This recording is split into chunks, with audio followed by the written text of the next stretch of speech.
want to make sure that they are also healthy. So I'm Annabelle Vogtman. I'm the director of the Rush Heart Center for Women and professor of medicine at Rush University Medical Center. I've been there for 31 years and started the Heart Center for Women 19 years ago. So we're going to be celebrating our 20-year anniversary next year. So as a result of being at Rush for a long time, I've taken care of a lot of people, thousands and thousands. And, we never stop learning about heart disease because there's always something happening. There's new drugs. We're trying to make people live longer with better quality of life. But tonight, what I want to focus on is heart disease in women and men. We want to prevent heart attacks and we want to prevent strokes. And then just a few words about what happened during the pandemic in people with cardiovascular disease. So I want to start off explaining what heart disease is. There are many different kinds of heart disease, but the most common heart disease is what we call atherosclerosis, or plaque buildup in the arteries. And as you can imagine, there are arteries all over our body, but the most important organs are our hearts and our brain. So when there are blood clots or plaque buildup in our arteries of the heart, this can cause heart attacks. And that's usually felt as chest pain, chest pressure, or if you're having a blockage in the arteries of the brain, that's a stroke. And that can lead to lack of function of your arms or legs, or your speech or cognition. So these are very, very important consequences that can happen when we build plaque in the arteries of our heart. And just to show, the liver is a source of cholesterol, which causes the cholesterol to be elevated in some people, especially if they already eat a lot of cholesterol. In some people, they have no feedback mechanism, and so the liver just keeps making more and more cholesterol. And if people have family history of blockages in the arteries of the heart, or strokes or heart attacks, we need to make sure that they're treated correctly, because those could be the worst blockages in the arteries of our body. Of course, food choices are a big source of cholesterol in the arteries of our heart. And if we don't exercise, the HDL cholesterol, which Dr. Tracy is going to talk about tonight, if we don't exercise, we build stress in our bodies and the HDL cholesterol goes down. And HDL, this high density lipoprotein, is the cholesterol that cleans up the arteries, that cleans up the bad cholesterol and takes it back to the liver to make hormones. So we do need cholesterol, but we don't need that much. So the more LDL, the large dense lipoproteins, or LDL cholesterol, those are the ones that actually enter the lining of the arteries of the heart and the brain, and it causes the buildup of plaque, which blocks blood flow to the arteries of the heart and the brain and the kidneys and the legs. So it can cause a lot of problems. So we have ways to decrease the artery blockages by having good food choices, decreasing the amount of saturated fats in our diets, eating less animal products. Being vegan can lead to decreased cholesterol, and being physically active can increase the good cholesterol, which will take away the bad cholesterol from the bloodstream. The way we calculate your risk, your personal risk, is by taking certain data from your data and figuring out what your risk is. So we need to know what your gender is, what your age, what your race, what your cholesterol, what your blood pressure, whether you have diabetes, whether you're being treated for high blood pressure. And then it will calculate a risk that we interpret. And if your risk is greater than 20%, it's very, very high. If your risk is between 7.5 and 20%, you actually could benefit from medications that can lower the cholesterol, such as statins like atorvastatin or Lipitor, Crestor, rosuvastatin. Those are the medications that can not only lower your cholesterol levels in the heart, but stabilize the plaque that you already have. So it can, what we've found is that it can decrease when you take these medications and can decrease the risk of heart attacks, strokes, and deaths. And that's why we give those medications, for the risk reduction and not just to lower your cholesterol. In terms of heart disease, 1 in 3 adult women have some form of heart disease. And women and men have similar cardiovascular risk factors, but there are some female-specific risk factors that we need to talk about, because we didn't look into this until the last 10 years or so. If you are a woman who had pregnancy and you had diabetes during your pregnancy, or high blood pressure during your pregnancy, or your baby was small for its gestational age, or you had preterm birth, that can actually lead to early heart disease in the woman and in the offspring and in the child. So we need to take better care of those women who had what we call gestational or diabetes during pregnancy, high blood pressure during pregnancy, because that can lead to worse outcomes.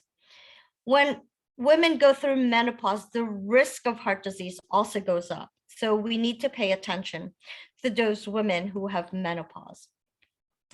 And there are differences in the way heart disease is manifested in men and women. So we're talking about this disease called atherosclerosis, which leads to the plaque buildup. And men tend to have occlusive coronary artery disease, which means that they tend to block off their arteries very quickly, whereas women tend to have blockages that are in the small blood vessels, or microvascular dysfunction, or they don't completely block the arteries. So sometimes these women are being told that there's nothing wrong with them because they don't have a blockage that needs a stent. And so they're dismissed as having, not important artery problems. And that is far from the truth, because these women suffer a lot when they have this problem. They have a lot of chest pains. They have a lot of shortness of breath when they exercise. So we need to treat these women very aggressively with risk factor reduction.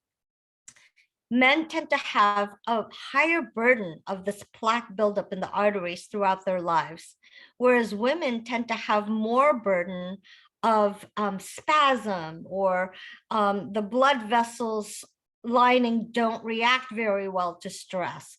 So men and women have really different kinds of heart disease when they have these blockages. Men are more likely to present with heart attacks or sudden death. And that's why we need to be aggressive with men, because their first symptom or manifestation of heart disease could just be sudden death, and it's too late to wait for that. Having a cardiac arrest, the cardiac arrest survivors are very, very small. In Chicago, it's about 12% of anyone who had sudden cardiac death be revived. Seattle's doing better, but really, you don't want to present with that, because it's a very, very deadly. They also have a higher prevalence of plaque rupture. When men have heart attacks, their plaque ruptures and causes big blood clots to form in the arteries of their heart or their brain. And their heart attacks are big and it causes heart failure. And that's why men actually have more heart failure after from heart disease that are caused by heart attacks. Women tend to have a lot more different symptoms of chest. They don't always call it chest pain. They'll say, "Doctor, I don't have chest pain. I told you I don't have chest pain." And they get very defensive about this. They just don't describe it that way. So we have to learn how people describe their symptoms. And so we'll take anything, any sensation in the chest when they're exercising. They shouldn't really feel that. We now have guidelines that say pay attention to those women because they may have heart disease. And then when they do have heart attacks, it's because their plaques actually erode. So it just causes smaller heart attacks. It's not the big plaque rupture that men present with. So very interesting findings that we found over the years in the differences between men and women. So what are the traditional risk factors? As you know, we talked about cholesterol. Diabetes is a big risk factor for developing heart disease. But when women develop diabetes, they get much worse heart disease than men with diabetes. So it's very bad when women develop diabetes because they are at very high risk for developing heart disease. Obesity is another risk factor. High blood pressure and of course smoking are big risk factors for everybody. But for women, they tend to have more lupus, they tend to have more rheumatoid arthritis, and then of course pregnancy related heart disease affect women. So pay attention to the history that you or your daughter or your female relatives have. If they've developed any diabetes or high blood pressure during pregnancy, any problems during pregnancy, it leads to worse heart disease in the future. And then Dr. Tracy will talk about sedentary lifestyle and obesity when she gives her talk. So we have been taught that when we look at the risk of men and women and make a decision whether somebody should be started on cholesterol medications, women tend to have lower risk. And so we've developed a way with the guidelines to make sure that women who are at higher risk are not being dismissed. So when we calculate the risk, and the risk is borderline between 5% or 7.5% in the next 10 years of having a heart attack or stroke, we look for other problems that may influence that risk. So like I said, the pregnancy related problems, hypertension, diabetes, all those can increase your risk. We take that into account and we will prescribe the cholesterol medications to lower the risk better. And the most powerful drugs that we can, the most powerful advice that we can give you is to lower your blood pressure, because blood pressure is a big risk factor in developing heart disease or causing stroke. So pay attention to your blood pressure because it's really a major risk factor, especially for the African Americans. This is a graph that really alarmed so many healthcare providers in the United States. This is the rise of women dying from pregnancy. As you can see, in the 1990s, we were up there in terms of the industrialized countries, but something happened in 2000 where the maternal mortality or women dying during pregnancy just started to go up. It's not a lot, but this is just a terrible thing when a woman dies during pregnancy or around pregnancy, because that affects the whole family. And you know that that child will definitely suffer. And in Illinois, Black women are 6 times more likely to die from pregnancy-related conditions compared to their white counterparts. So please pay attention to the blood pressure, to diabetes if you developed it during pregnancy. In terms of strokes, I don't know if you knew this, but there are 55,000 more women having a stroke every year than men. And most people don't know this. So please learn the acronym FAST, F-A-S-T. F stands for facial droop. A is arms and legs. If you have weakness, sudden weakness in your arm or leg, those are signs of strokes. If you have a speech impediment, all of a sudden you can't speak, or people can't understand you, or you can't understand people, that's the S in F-A-S-T. And then T is time to call 911. Don't call your sister, don't call your mother, call 911, because that can save your life. That can prevent a bad stroke. If you or somebody calls 911 and say, somebody's having a stroke or I'm having a stroke, they take you, they immediately send an ambulance, hopefully they will, send an ambulance, and they will take you to a stroke center where they could pull out the blood clot. They do CAT scans and they call the neurosurgeons and they can pull out the blood clot to prevent the stroke from causing severe damage. So pay attention to those symptoms: facial droop, arm or leg weakness, speech impediment, and then T is time to call 911. Another cause of stroke is atrial fibrillation. This is an interesting disease because it is more common in men than in women, but it is also more common in whites than in blacks. But when women have it, or when blacks have it, we are not treated as aggressively as white men. And so we really have been trying to emphasize that when women have atrial fibrillation, they need to be treated aggressively because they have a higher risk of stroke than when men get atrial fibrillation. These are some of the treatments that we give for people with atrial fibrillation. And the most important is stroke prevention. So if you have atrial fibrillation, if you've been diagnosed with atrial fibrillation, the symptoms are usually palpitations, or shortness of breath. Make sure that you are put on a blood thinner if it's appropriate. Make sure they treat you with the right medications. And if you are not doing well, they can do a procedure called catheter ablation. And there are ways to prevent bleeding. If somebody's bleeding a lot, don't just give up, because there are ways we can decrease the risk of stroke even if somebody is bleeding and we can't give them those blood thinners. So who needs aspirin? This is a question that we've been asked a lot. We wrote a summary of the guidelines, and my colleagues and I made these recommendations. Just to summarize the guidelines, who definitely benefits from an aspirin? Well, if people have already had a heart attack or a stroke, or they have severe blockages in their arteries, they need to be taking aspirin no matter how old they are. Because you'll hear that, if once you're 70, you don't need aspirin. That's not true if you've had a heart attack or a stroke, or you have severe blockages in the arteries.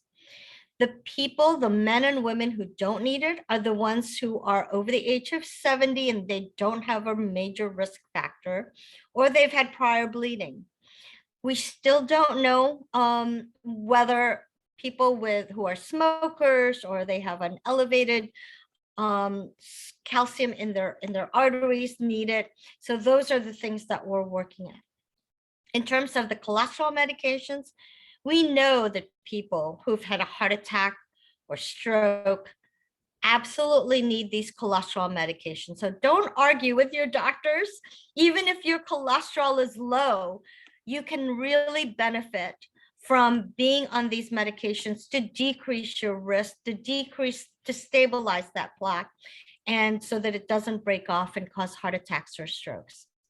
The ones who don't need statins are the ones who are at low risk, or if you're pregnant or intending to get pregnant, you cannot be taking these medications because it causes damage to the baby. In terms of primary prevention, which means you haven't had a heart attack, but you're at risk, those you need to talk to your doctor about whether you need to do that. Remember that heart disease is mostly a balance of clotting and bleeding. When we give medications, we're always trying to prevent blood clots from forming in the arteries of your heart or your brain. And these blood clots can cause these strokes and heart attacks. But when we give these prevention drugs such as aspirin or medications like warfarin or Eliquis or Xarelto, that can cause bleeding. So we want to give just enough, but not too much, to prevent blood clots and bleeding. In terms of COVID, what did it do? It didn't help the people with heart disease. It actually is a big risk factor for mortality during COVID. If you have heart disease or diabetes or lung disease, it definitely caused a lot of problems, not just in the heart and the lungs, but in the clotting factors of our bloodstream. It increases the risk of blood clots, not only in the heart and the brain, but also in the lungs. And so it caused a lot of problems. So just to summarize, remember that heart disease is still the #1 killer of women and men, despite the fact that cancer is also everywhere. Unfortunately, heart disease is still the #1 killer of men and women.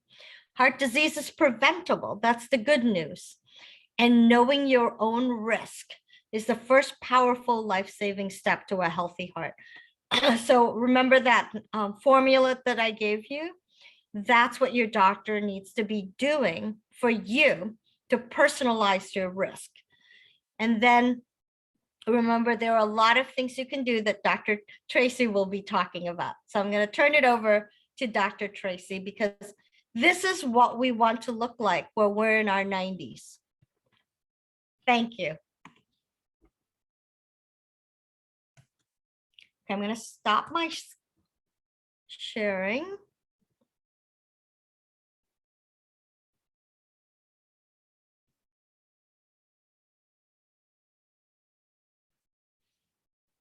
Melissa, can you share? It said that the host has not given me permission. I thought I did. I apologize. Hold on. No problem. Okay, so Dr. Vogtman, I'm gonna take you off from it, okay?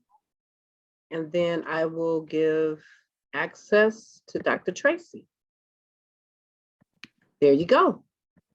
Okay, it's still saying disabled. Let me try again.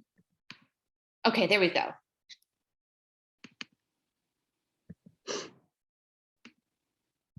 And can you see my slides? Perfect. So thank you so much, Cassandra, for inviting us again. This is really special to be giving these lectures to Top Flight Defense. And I am an associate professor of medicine, and I'm the systems medical director of cardiac rehab. I've been an athlete my whole life, so doing cardiac rehab was second nature for me. I was a swimmer in high school and college. And when I went to medical school, a very difficult time to be getting yourself in a pool, so I started running. So my go-to is running. You don't have to be a runner to have a healthy amount of exercise in your life, but that is my go-to. And it's very special that my youngest son has picked up on running, and he is running with me now. Last year, we did a 10K. We did Thanksgiving, I forget what it's called, Beat the Turkey, something like that. And then we did the hot chocolate race in Chicago. That was the 15K. And we're going to be doing the Shamrock Shuffle coming up, and then we're going to do a half marathon. So I thank all of you for spending some of your evening with us, and I'm going to discuss staying active and sane while also socially distancing. I'm having trouble advancing my slides. There we go. So what can you do now to reduce your risk of heart problems later in life? And it is really important. Dr. Vogtman's last slide demonstrated that coronary artery disease, stroke, development of cardiovascular disease, a lot of the risk factors are modifiable. Clearly, there are non-modifiable risk factors. Your age, it's a blessing that we're all getting more mature in age, our gender, and our family history. But the other risk factors are modifiable. So here are our modifiable risk factors. Smoking, there's no good amount of smoking. Even one cigarette increases our risk of heart disease and stroke. And we also have to be very concerned about the vapes and the juuling that not only our young people are doing, but also people who are more mature, and hopefully more mature means more wise. But the vapes and the juuling is also very dangerous. It's dangerous for our lungs. It's dangerous for our heart. It's dangerous for our brain. And for our younger generation, it's very bad for their brain development. Cholesterol, Dr. Vogtman hit on this very precisely, and we have to address elevated cholesterol. Sugar diabetes, absolutely. In women, sugar diabetes actually negates the positive protective effect of estrogen. And so women who have diabetes, especially if they're still menstruating, actually don't have the positive protection of their estrogen. High blood pressure, it is key. And it is really key in women because women can develop hypertension during pregnancy or after pregnancy. Women can develop high blood pressure during menopause and after menopause. And this continues to be a risk for them as they mature further in age. Obesity is a huge problem in this country. It is our other epidemic that we have in this country, and it's not something that we should be proud of. And then obviously we all have stress, but we have to find ways to deal with our stress. And then sedentary lifestyle. We need to get moving. I like to, instead of using the term exercise, I like to use the term movement. Let's move. Let's keep on moving. So these are some scary statistics, but I think that they're important for us to share. 35% of American adults are obese with a BMI of greater than 30. The amount of patients who are extremely obese are rising. 8.3% of American adults have diabetes. 38% are pre-diabetic. 30% of Americans are inactive, not meeting the guidelines. 50% of the adult Americans do not meet the federal aerobic guidelines for physical activity. And really, this is unfortunate. 33% of adult Americans have hypertension. So these are all our modifiable risk factors. Again, modifiable means that we are in control, you are in control, and thus you can take control of developing cardiovascular disease, having a heart attack, or having a stroke. So I think it's a bit needless to say which one of these pictures is the one I endorse. Laying on your sofa with your remote is not going to get you to reduce those modifiable risk factors. But getting together with your friends or family, getting out, doing a nice walk, brisk walk, or a jog, we want to be focusing on getting out, getting our lungs exposed and taking in deep breathing, but also raising our heart rate and raising our blood pressure. So during exercise, our heart rate increases, our blood pressure increases. The top number increases, the bottom number, our diastolic blood pressure, decreases. Obviously, there's a risk if it rises too sharply. The more that you condition your heart, the slower the rise will be of your heart rate increasing with exercise, and the less extreme your blood pressure will rise with exercise as well. So again, looking at this screen, we're shooting for the right side of the screen where we're out and we're being active. I love this picture. This is also what occurs at a lot of our conferences. Everybody is waiting for the escalator and there's an abundance of stairs. This not be us. Obviously, if you have orthopedic issues, it's going to be more difficult to use the stairs. However, I will share with you, going up the stairs versus going down the stairs is actually easier, especially on the knees. So if you have an opportunity, please use the stairs. Don't wait and use the escalator. You are actually getting movement with using the stairs, and you're getting some of your aerobic activity in place. I love to dance.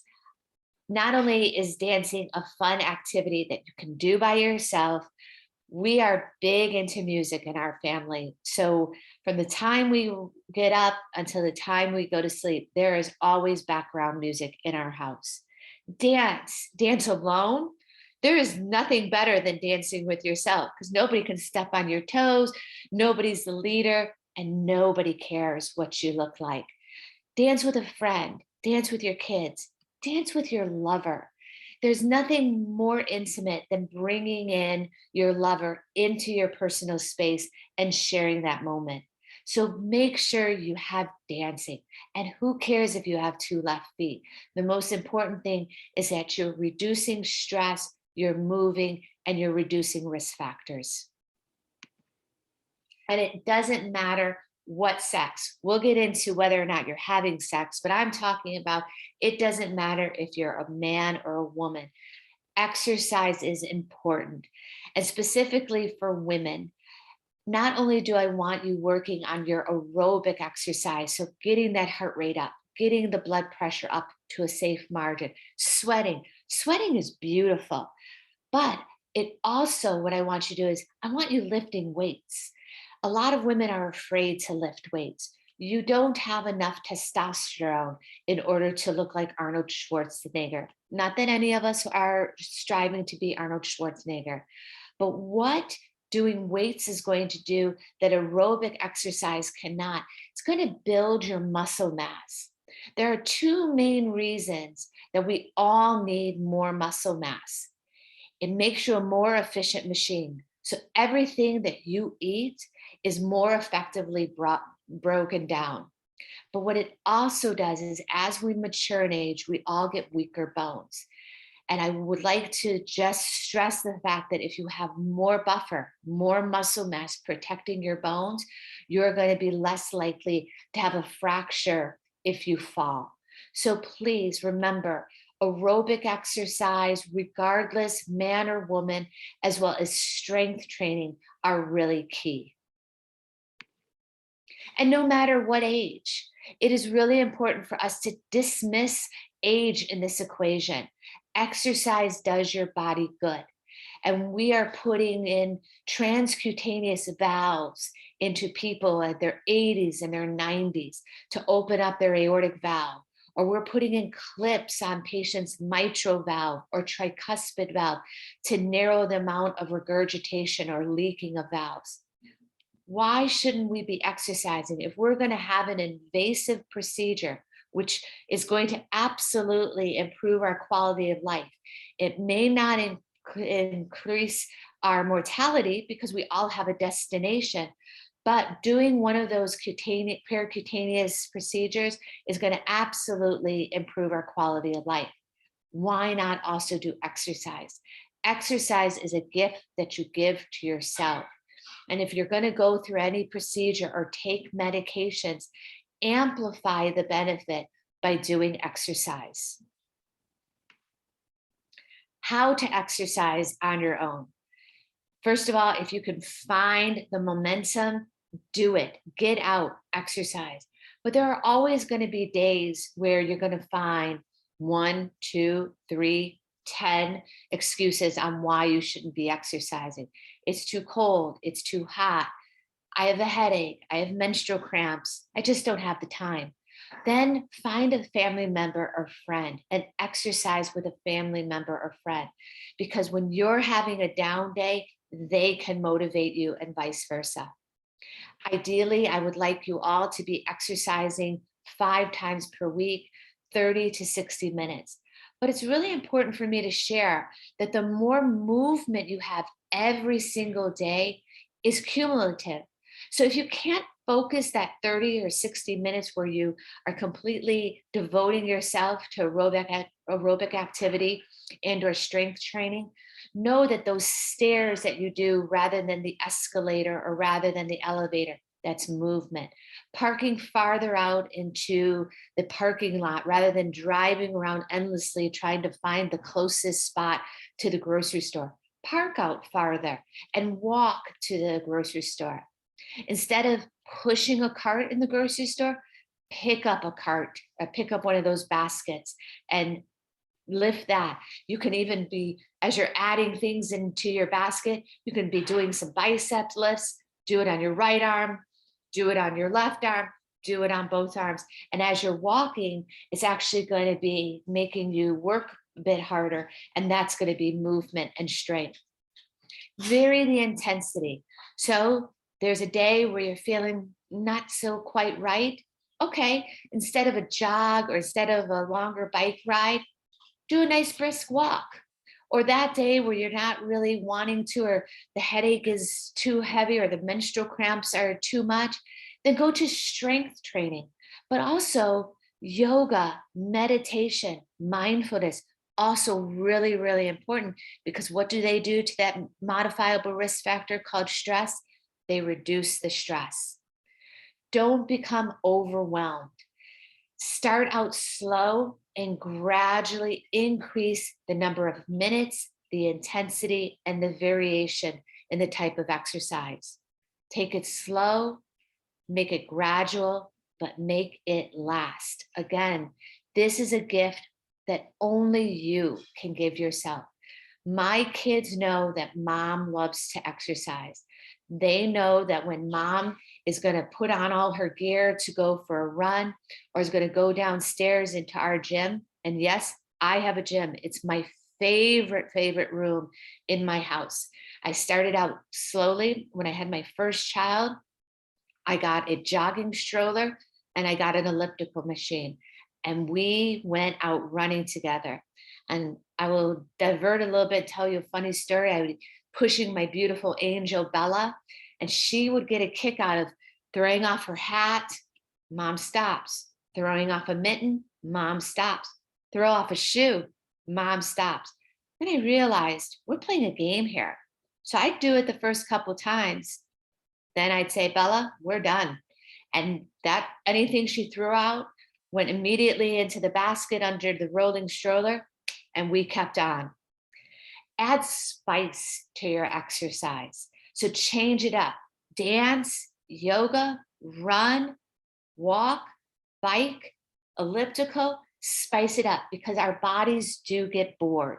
So as your mind will get bored reading the same book, if that were the case, or doing the same puzzle, our muscles and our heart get bored. They can reach a plateau. So spice it up. And think of exercise like showering. If I don't shower, I feel scuzzy, I feel dirty. So add in exercise and think of it as a shower. If you don't shower, you don't feel good. If you don't exercise, you don't feel good. And don't forget the weight training. So jogging and brisk walking are historically the mode of exercise to achieve the appropriate levels of cardiovascular benefits. I love it because I just need a good pair of shoes and a running path. So that's what I love about running, that it doesn't matter how much money or not that somebody has, because all you need are those good pair of running shoes, and running shoes are really, really key. But if it's not running, get a good pair of walking shoes so that you are protecting your joints. Other modes of exercise I'd like to offer to you: cycling, swimming, one of my favorites. And swimming is great for people who do have a lot of joint issues because of the fact that the water takes off the burden on your joints and makes you more buoyant. So whether it's using the water as resistance or actually swimming, swimming is the best cardiovascular exercise. I can tell you, I even still get winded when I go from a run to a pool because it is an amazing aerobic exercise. And though, let me just share with you, it is a bit harder to lose weight with swimming. The reason why is that your body needs to heat up in order to burn fat. So you may find that with swimming, you may not have the weight loss that you desire if you're looking for weight loss. However, you will have the cardiovascular improvement. Dancing, need I say more? I love to dance. And yoga, it's a great form of exercise. But the most important thing is to have fun, enjoy it, and definitely make it comfortable. Don't hurt when you're exercising because otherwise that's going to be a deterrent to you keeping it up. Engaging in sex is very important. Sex burns approximately 5 calories per minute. It increases our heart rate. We use various exercises. It really does stabilize our hormones. So when you are engaging in intimacy, it is stabilizing hormones. It improves sleep. It can soothe stress and anxiety. And intimacy definitely boosts self-esteem and happiness. So I do encourage safe sex. I do encourage you engaging in intimacy with your partner and understanding that it's good for our heart, it's good for our soul. So again, an endorsement to sex. If you have had a cardiovascular event, you've had a heart attack or stent or bypass surgery, of course, you may need to track it down, rein it in. You may need to have a less prominent position in your intimacy. But again, you can speak with your doctor and be comfortable speaking to your doctor about reincorporating intimacy and sex into your life if you have had a cardiovascular event. But it is safe, and do it gradually and enjoy it. 20 to 30% reduction in all-cause mortality by increasing physical activity in your life. Assess which occupational or recreational hindrances are in your life. The great thing, I will tell you, there's probably been 3 good things that have come out of COVID. One, it has made our work life more flexible. So you do have the opportunity, hopefully you've taken advantage of it, to be able to incorporate more exercise during your life with the fact that you can do work potentially from home. What it also does, it's reduced your commute. So if you have had to ride into work, then you have had a less stressful commute into work, and hopefully you can get home in time to get in some exercise. And what is the recreational hindrances? Are you intimidated by a gym? Do you not have the space for any equipment at home? The other thing with COVID is we have figured out how to do so many things virtually or on demand. One thing that we're offering now at Rush, with myself being the cardiac rehab director, is I created a virtual cardiac rehab program. I created it before COVID, but then I thought, how am I going to get this out into the community? It's a completely paradigm shift. You have a pandemic that closes cardiac rehab or physical therapy. And I launched our virtual cardiac rehab program. So we now have cardiac rehab still at our Rush Oak Park facility, but we also offer virtual cardiac rehab. Our patients meet virtually with a physical therapist, just like we are having this virtual meeting. They meet virtually with our dietitian. And then we have a full array of on-demand exercises, strength training, stretching, yoga, meditation, mindfulness. We have cooking demonstrations and recipes. So now we do have a choice. Take advantage of that. And really Be ready to incorporate exercise. Make sure that movement becomes a regular component of your daily life. Again, the more that you embrace movement, the easier it will be for you to incorporate that on a daily basis. So I'd like to give everybody, what is your work zone? This is a really easy equation. So everybody right now, calculate your work zone. So I want you to get out your cell phone or your Apple Watch and do 220 minus your age, and then multiply that times 0.75. That will be your 75th percentile for your aerobic zone. 220 minus your age times 0.75.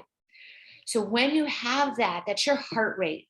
If you want a range of your heart rate, you can multiply that 220 minus your age times 0.7. And that will be the target of where you want to gradually get your heart rate up during a warm-up.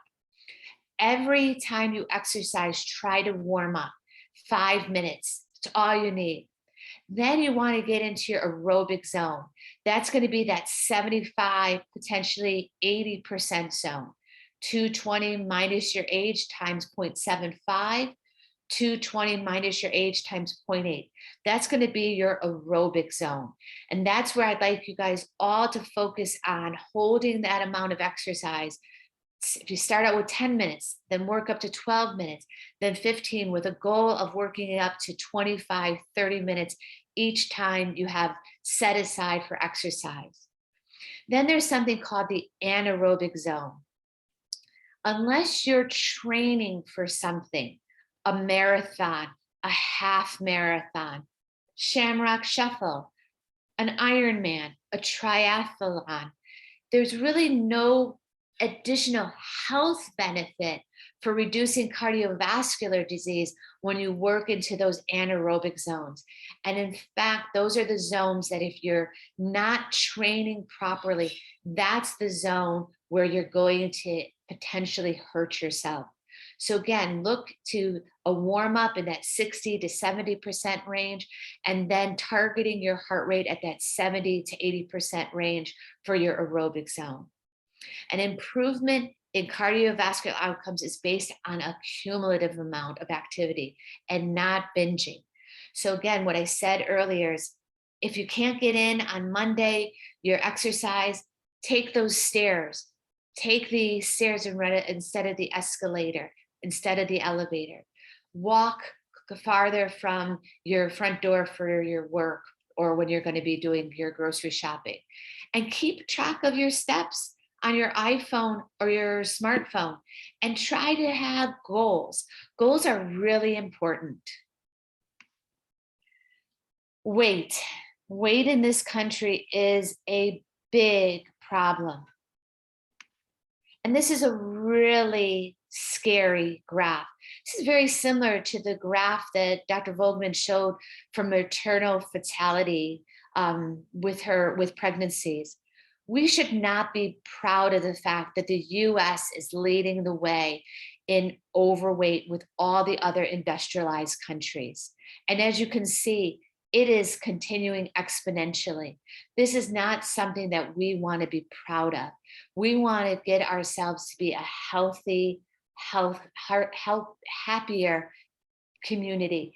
And by taking better care of ourselves with lower weight, more activity, lower blood pressure, lower sugar diabetes, we can get there. This is a funny but also scary graph.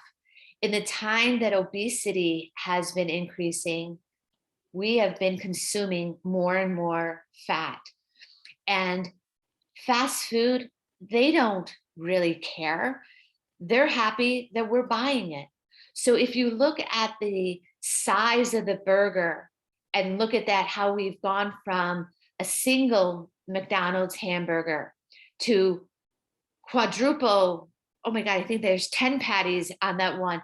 That's correlating with the obesity amounts in this country. So in 1980, we had 15% obesity rate. By 2008, we had 34 obesity rate. Look at the graph on the right, the trend of obesity in American US adults. By 2020, which was 2 years ago, we were at 45% for an obesity trend. This is something that we must halt. We must stop obesity in this country. And the American Heart Association put out a scientific statement on exercise. Exercise can, and I will add should, be viewed as a preventive medical treatment, just like a pill that should be taken on almost a daily basis. Make this part of your daily regimen. So the benefits of exercise: it reduces risk of health problems. It reduces depression, anxiety, and cognitive impairments. It reduces cardiovascular disease, stroke, diabetes, hypertension, and improves our mortality, lowers our blood pressure, improves our metabolism, improves lipids. We lower our total cholesterol, lower our bad cholesterol, the LDL, raises our HDL, and reduces our triglycerides. It facilitates, improves circulation. It strengthens our heart, and it is critical for stress management. With COVID, we've had a lot of stress. I don't think any of us have gotten through COVID without really readdressing a lot of issues within ourselves, our family, and our workplace. But one thing I want to encourage all of us is, let's go of perfectionism. None of us are perfect. None of us have the white picket fence in front of our house. Let go of perfectionism and actually embrace your imperfections. There's a song, it's not been released yet, by Lizzo, but it says, like all of me or like none of me at all. Absolutely, like all of you. Everything is great about you. Or the John Legend song, I like your curves and your angles. Absolutely. Get away with bad and embrace good. In our family, we have a mantra: every day is a good day. Some days are just better than others. If you do away with badly, it speeds up your decision making, and it catapults us, it speeds us into action. The next thing I want you to focus on: learn to compromise. We all have to compromise. Our school sent out a letter to all the parents that the principal and vice principal have seen that parents are refusing to let other parents get in the line to pick up their kids. That's just bad. All of us need to compromise. That's the only way that we're going to be able to embrace community and do everything in a community fashion and get ahead. When in dispute, find some common ground. And then the final thing I'd like to get you all to encourage you is, we all need better sleep hygiene.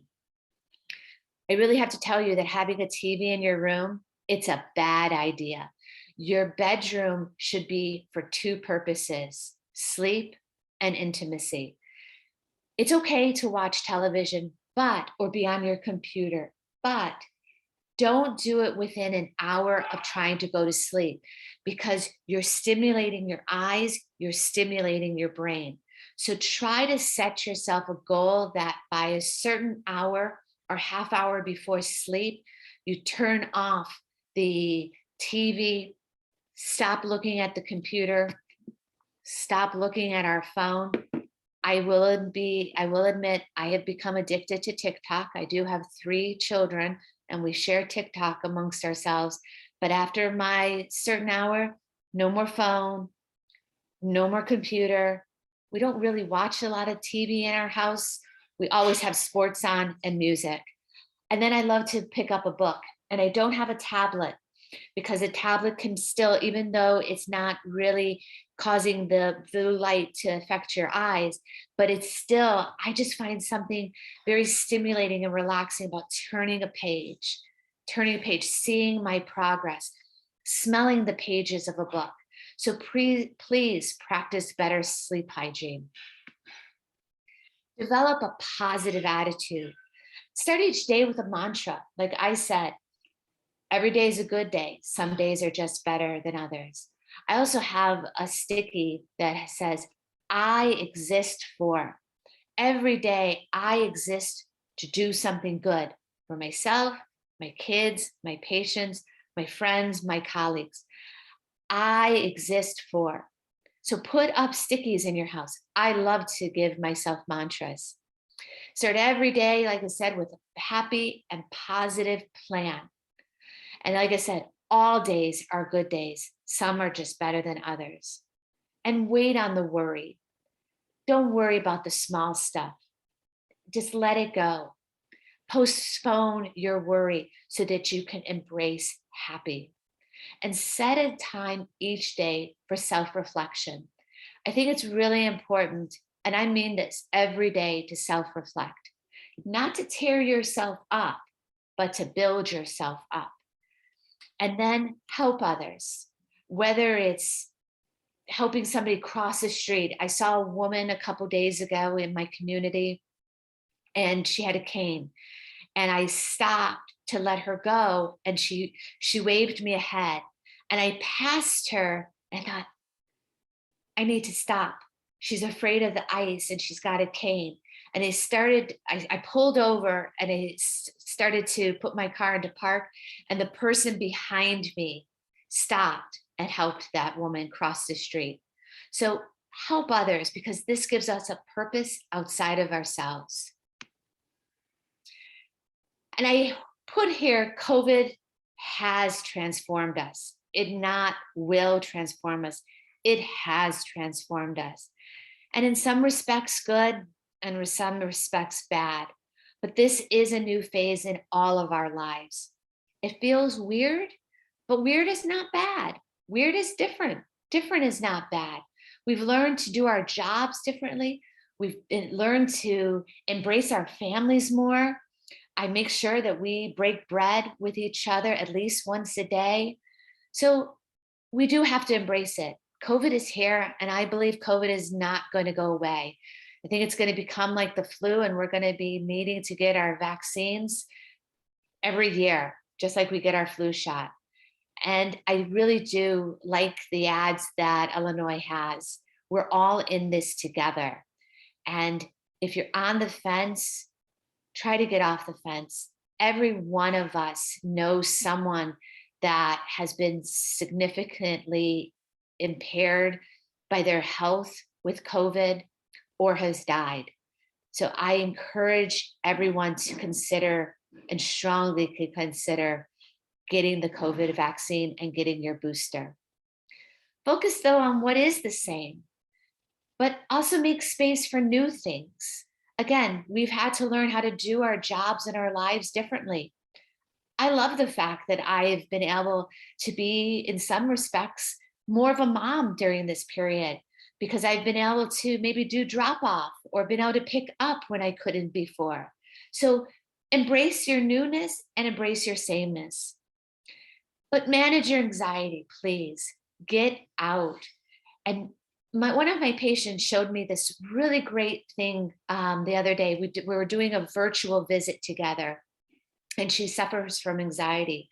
And she taught me this. And so I'm going to show this to all you. I'm sitting in a comfortable chair. I've got a couple pillows behind me. I've got my feet planted nicely on the ground, comfortably on the ground.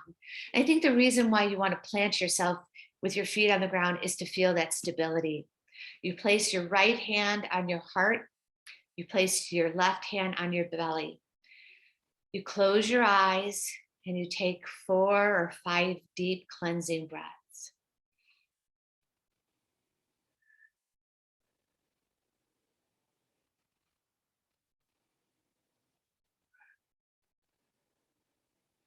And then after those 4 or 5 cleansing breaths, keep your feet planted. Keep your eyes closed if you're comfortable.